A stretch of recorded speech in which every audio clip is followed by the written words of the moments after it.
welcome everybody once again. Thank you for coming to one of our episodes of Ministering Over Fostering. We are very excited with one of our guest speakers today, and I'm going to give it to Lakeisha so she can take it from here. Go ahead, Lakeisha. Yes, I'm so excited to have Lauren on today. Lauren, thank you so much for joining us. Yes, it's an honor. I'm excited to be here with you ladies. So I know all about you and your company, but if you can just give us just a little brief introduction as to who you are and how you started your company. Yes, so I am a board certified holistic health practitioner. My name is Lauren Sanchez. And really at the core of what I do is I empower women to really take back control of their health and of their body, because I know just how much that opens up everything else. So when we are healthier, our moods are stable, our confidence is peaking, our energy is amazing so that we have the energy to spend time with our loved ones, to spend quality time with our loved ones and not, get home from a long day's work and just be short and impatient with our family who we love so much.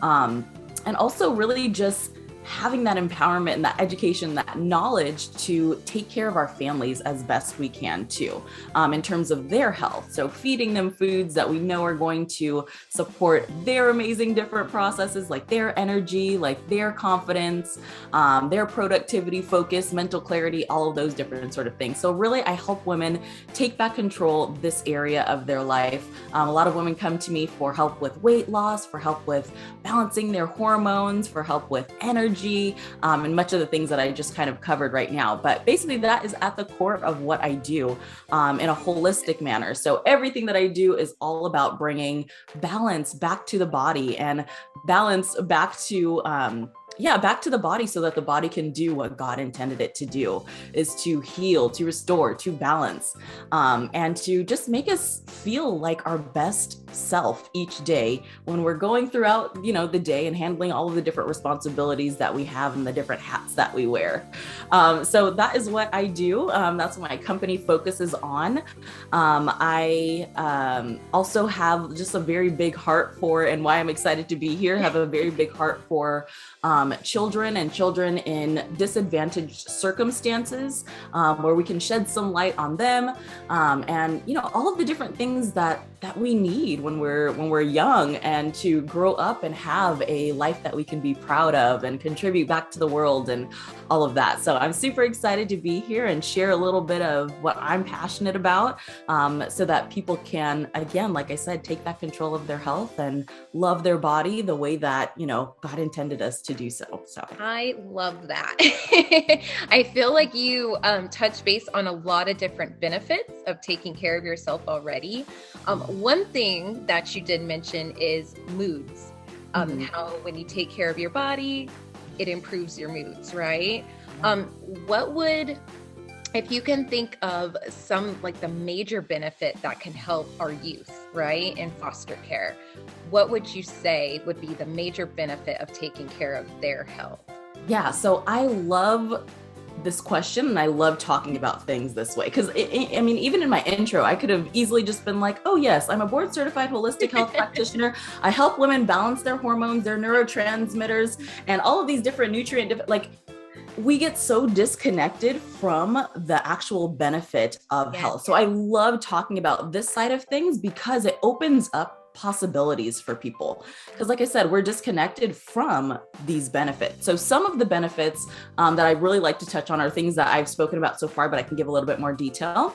So moods, you mentioned moods. So a lot of people don't realize the things that we're putting in our bodies, the things that we're putting on our bodies and our environments, which I'll talk about that later too. But these things literally directly impact our thoughts, how we think about ourselves, how we think about the people around us, also dictate our mood. So if you're going through, if you're eating the standard American diet, which is that diet that's centered around heavily processed foods that are very sugar and chemical laden, unfortunately, and are excluded from that sad standard American diet is these nutritious whole foods that we've been given on the earth, right? And so when we feed off of that standard American American diet, we're going through so many different things that our body wasn't intended to go through. And one of them, which I'll tie back to mood, is that blood sugar roller coaster. So has anyone ever had that experience where maybe you're at lunch and you eat a big lunch, you're like, oh my gosh, this was delicious. You feel good, after you've kind of filled your belly, and then that 2 p.m. crash happens, right? And we're not productive. We're not in the best mood. We're not apt to be patient with, the people that we're interacting with. We're not showing up as our best self. And that's because one of the avenues why that happens is because of the blood sugar roller coaster. So we get that high, we're up, and then we crash. And then if we're still eating that way, which most people will continue, to eat that way throughout the day, they're going through that ebb and flow, that up and down crash. And our moods totally are not stable, especially when we think about the nature of how sugar interacts in the body. A lot of people don't realize that sugar, oh my goodness, plays so many different roles in all throughout the body, but really, like, when we're talking about mood, we're thinking of, or we're looking at like the brain and the gut too. So a lot of people don't realize we have what's known as the gut-brain axis. So our gut and our brain talk to each other constantly. And when we're giving our body this diet of, processed sugary foods, we're going to be getting that dopamine serotonin spike. And those are two neurotransmitters that are responsible for the body, feeling those feelings of well-being, that feeling of happiness, that excitement feeling, as well. And sugar is totally taking advantage, especially the way that we've kind of manipulated sugar within the food industry these days. But sugar is totally manipulating that God-given process, really, because, those neurotransmitters are there for a reason. There are feel good. They help us, get back into sleep when that time of the day happens, and all those different sort of things. But when we are eating that sugary, highly processed diet, we're getting those sugar spikes, and we're getting worse cravings for them, which is why it's so hard to stop eating sugar, because it taps into that pathway where your body is going to ask you, and that's why we say cravings. Your body's asking you for more of that thing, whatever that was, and for most people it's sugar, of that thing that's going to make you have those feelings of well-being and that happiness and that joy that can come from those neurotransmitters firing. But the bad part about it is we're going to be reaching for that same thing that's causing all kinds of havoc throughout the body. So just tying it back to mood, it's so connected. And the blood sugar is really where it starts, that connection period. And then we get into, like I was saying, the gut and the gut-brain axis and all of those different sort of things. But to kind of tie a bow on everything that I just said, because I know I just opened up so many things, is really, yeah. It's really just the fact that, like, anything that you're eating is going to be impacting your body. It's going to be impacting your thoughts and your mood. Yes. And so just getting really connected to that. That you say that because like on our end, right, we consider that the food coma, right? Like, and we joke about it, like, I'm feeling the food coma, like I ate a lot, and so now I just want to relax. And Lakeisha and I were actually talking about this prior to you joining us this morning, that I have PCOS. I was diagnosed with PCOS, and I've been doing so much research on, like, just changing, like, the eating habits, not even calling it a diet, but lifestyle, right? And I was telling Lakeisha that I feel so good just making those changes. And I don't think we realize, because we do live in a world of busyness. We're so busy, we forget to eat. Like that really, it comes down to that. I was so busy. I was driving on the road, and the fastest thing to get was fast food, because I'm eating in the car while I'm going to X, Y, and Z. But it does put such a huge effect on how you feel through the inside. You literally feel like the inside there's something wrong on the inside out. So I love that you said that, because again, we joke so much about the food coma, but it shouldn't feel that way. And I love that you said that too, because a lot of times we don't realize how not well we're feeling until we make a shift, and we're like, oh my goodness, this is amazing. I didn't realize I could have been feeling like this whole time, right? Yeah. And I think of some of our kiddos too in care, like say, for instance, kids with like ADHD, and if they're receiving these unhealthy foods and this lifestyle of being fed sugar upon sugar, it's not beneficial for them. Even with kids that, you know, are in school and trying to focus, they can't focus if that's what they're being fed constantly. So I love that you touched on that. Yeah, that's a big one, because a lot of times, and of course, you know, adolescent health and diagnoses and things of that nature, that's not my expertise, but I do know that there's a lot of kids that are diagnosed with ADHD that do not have ADHD. Yes. Right. And a lot of times too, whether it's we as parents, we as educators, we as, you know, just people who are interacting with and influencing these children, we can get so frustrated, like, oh my gosh, why won't you settle down? Oh my goodness, why can't you just focus on this? And yes, one, they're children, so they have, you know, their own things that are going on within them, but also too, of course they're going to be bouncing off the walls. You just fed them all of this sugar. But also too, like, I take this position of like, there's no fault, there's no blame, there's no guilt, there's no shame on these people who have the children under their care, because a lot of times they don't know what they don't know either. Yeah. And so this is why I'm such a huge proponent of educating people, and why, like, I lean towards women because I relate better with women, and because I know, like, as women, we generally, even in, you know, modern society, we generally are the caretakers.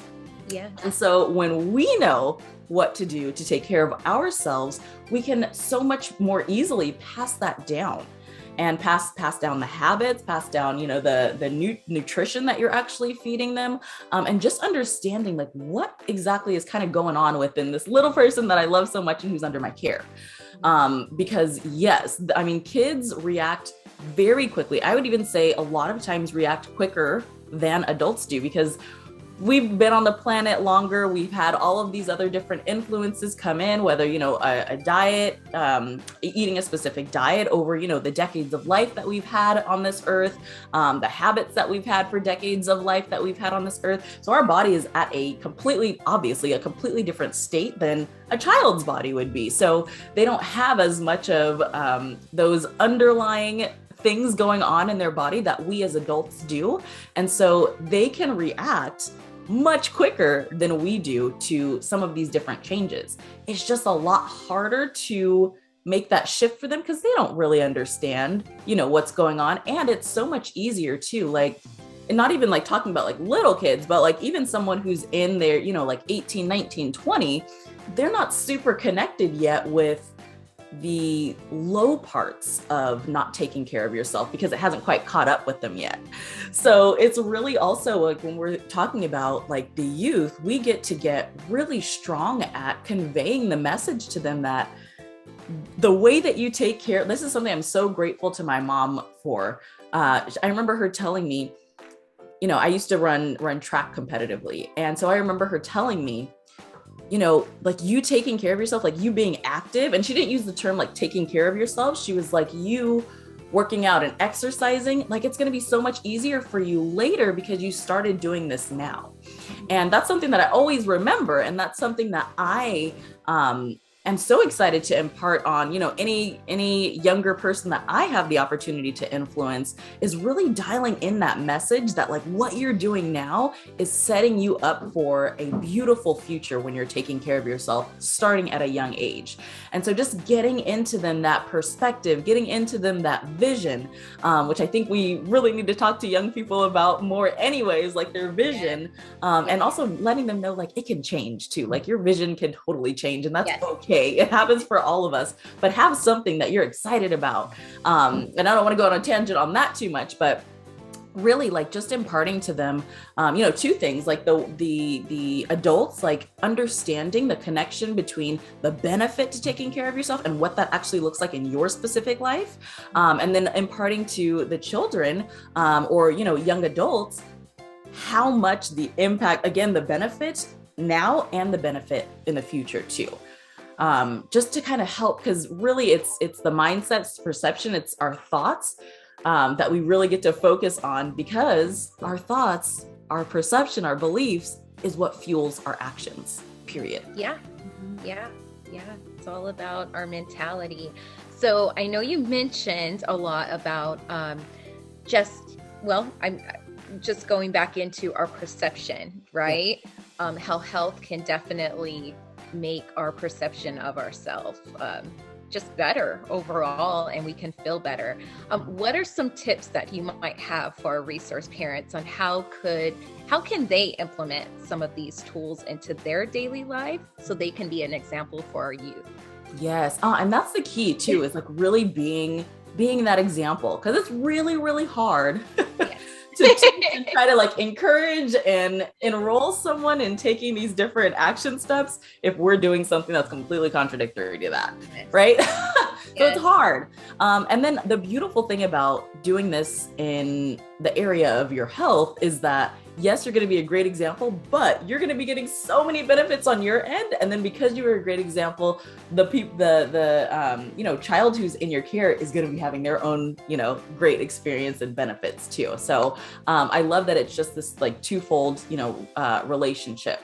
But as far as like tips go, my number one tip for like anyone who is, let's say you have been eating a highly processed sugar diet. Most people do, right? We're standard American diet. The SAD diet, we call it. But my number one tip for starting out is truly just start with one thing at a time.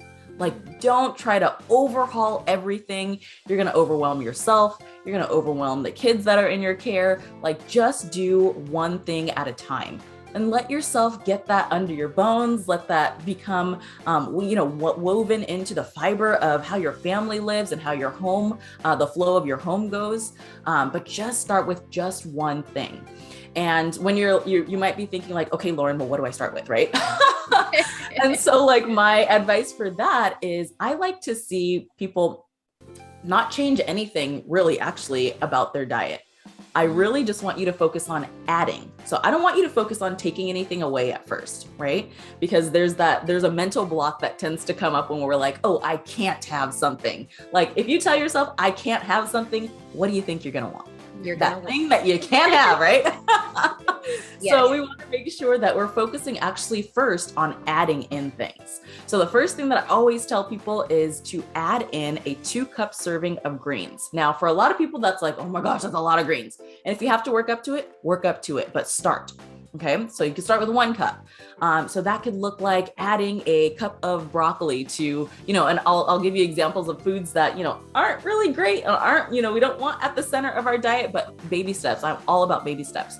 So you could add like a 2 cups or a 2-cup serving, 1-cup serving, wherever you're starting, of broccoli, steamed broccoli to a burrito that you're eating.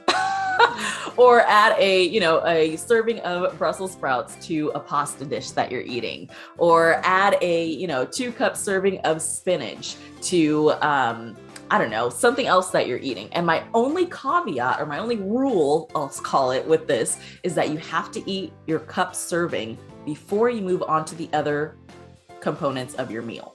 I like that. And this is going to help you in a couple of ways because one, again, like I said, you're not taking anything away. So there's like that mental block that's released, right? 2, you're still getting the chance to eat whatever it is that you are used to eating at this point, up until this point, right? Because we're all about, transitioning into a better, healthier way of eating. But again, like I said, it takes baby steps. So it's helping you in those 2 ways so far. And then also, you're going to get full faster when you start with that. And you're going to fill up on that before you fill up on everything else that you're eating in your plate. So naturally, you're going to start to eat a little bit less of that standard American item that's on your plate, right? And then the beautiful part about these bodies and how they're created is that once we start to introduce these whole unprocessed foods, your body starts doing its magic with these foods. So it starts taking that fiber that you're eating. It starts, feeding the different microbes that are in your gut and pulling some of that cholesterol that's clogging your arteries out. And all these different wonderful things start to happen. And one of the benefits is, or multiple benefits is, your energy is going to be better. Your sleep's going to be better. Your digestion's going to be better. Your eliminations are going to be more regular. So you're going to start seeing all of these these little benefits start to creep in. And then that's another piece that the magic happens again. Because when we start to actually see these benefits in ourselves, and you were saying this earlier, Myra, like, oh my goodness, like this is amazing. Like I'm loving how I'm feeling. And it's so much easier to stay on that road when you're already feeling the results in your body. So that is like my number one, like foundational, if anyone's starting from like a really like ground zero for themselves, right? Just start there, implement one habit. And I like to say that the habit that I just went over is my favorite one to start with, by just adding a cup or 2 servings to your meals. And every meal, not just one meal, every meal that you eat, add that 1 to 2 cup serving for yourself. And then after that, we can work in other habits too. And I can share more habits if you want me to open that up as well. Yeah, I absolutely love that. And I like some of the tips that you gave, like eating that before, and broccoli in a burrito. I might have to try that. But yeah, thank you so much. Now, I know we have a lot of listeners that are going to wonder, okay, this sounds like helpful information for me or my kiddos. How can we get in contact with you? Yes. So a couple of things during the time that we're recording this, really exciting time. So I'm actually producing an event right now that I think everyone should dive into, because oh my goodness, you're going to hear from myself and you're going to hear from a panel of over 20 other functional and holistic health experts, where we're diving into so much and really like opening up really what we spoke about here. And it's called the Resolution Revolution Summit. And my vision for this is to get people to really the other side of that New Year's resolution that they have. Because there's so many people, and the statistics are crazy, where it's like so many people are writing these New Year's resolutions out, and they're writing the same resolution year after year after year. Yes. And there's like, we're talking about like joking on things that we're not quite so great at. But like one of the statistics too is January 19th is actually known as Quitter's Day. Oh, there was wow. like a study, I don't remember what group actually did it. I believe it was like an athletic wear company. But they did a study, and I believe, don't quote me on this part, but I believe it was 8 million people that they studied. And most people were giving up on their resolutions by the 19th of January. So the vision with this event is to help people, give them the knowledge that they need to, on one side of things, the knowledge that they need to actually take care of themselves. And then on the other side of it, the knowledge that they need to actually get themselves to take action, and take action consistently, so that their body can do what it was created to do. And that is to heal, to release excess body fat, and all the rest of the amazing things that your body can do when you fuel it properly, when you move it properly, and when you have holistic health habits in place. So if anyone is interested in that, it's therrsummit.com. And if you're catching this episode after the event has concluded, which it'll run from January 24th through February 5th, then you can find me on all platforms, and my website at purposefulwellnesswithlauren.com, or Purposeful Wellness with Lauren if you're on Instagram or Facebook. I love it. Well, thank you so much. I feel like this interview can go longer, but we would be picking your brain. But thank you so much. And we are looking forward to following you and just getting more helpful, health tips and little nuggets that can help ourselves and our family, right? Because ultimately, if we're not taking care of ourselves, we can't take care of others. Yeah, show up for other people, right? Yeah. We're talking with Lakeisha about like why it was so important to bring you on. And I know people are probably listening and they're like, what is this person doing here talking about like lifestyle and food choices and like why foster care, right? And one of the things that Lakeisha and I have always wanted for our agency is to have this like holistic approach for our kids, for them to have this well-being in all areas, right? Like not only are we connecting them to a family that's going to help them process their trauma and process whatever life mishaps have happened to them, but also like spiritually, some of these kids may want to spiritually figure out how do I get to a better place through that means. And of course, when we're talking about like exercising, we're talking about the need to be active.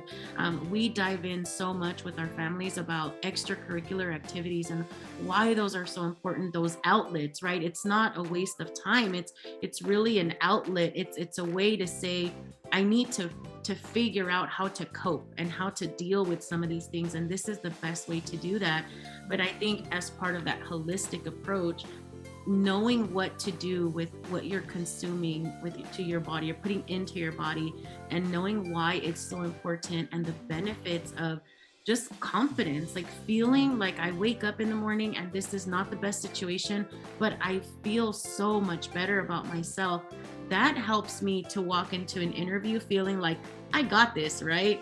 Or just making friendships, socializing, because I feel good on the inside. And so again, we're closing out, but we just want to thank you for coming in, because I think people just need to know there's so much more about us and how we can better ourselves. And I think this is a way that just gets so overlooked because it's scary and it's challenging, and maybe it goes against everything I've done my entire life, but it's so important. So thank you again so much. I don't know if you have any last words for our listeners before we close out today. Yeah, it would just, I mean, you said that so eloquently, so beautifully.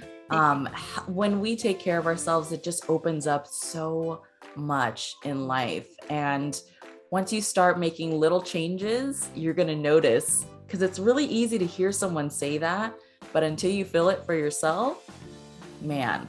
And so much can open up once we start taking care of ourselves. And it doesn't have to be overwhelming. Like I said, start with one thing at a time. Connect with someone who knows, a little bit about the space, knows, how to get you from your point A to your point B. We didn't get the chance to speak about like understanding your big why too, but that's very important. Like, why is this important to you? Connect to that, and then connect with someone who can help you get whatever it is that you envision for your health, for your body, for your life. I love it. Thank you so much. I appreciate you. Yes, it's such a pleasure. And I look forward to just being a part of and hearing all of the amazing things that you guys are creating out in the world too. Oh, thank you.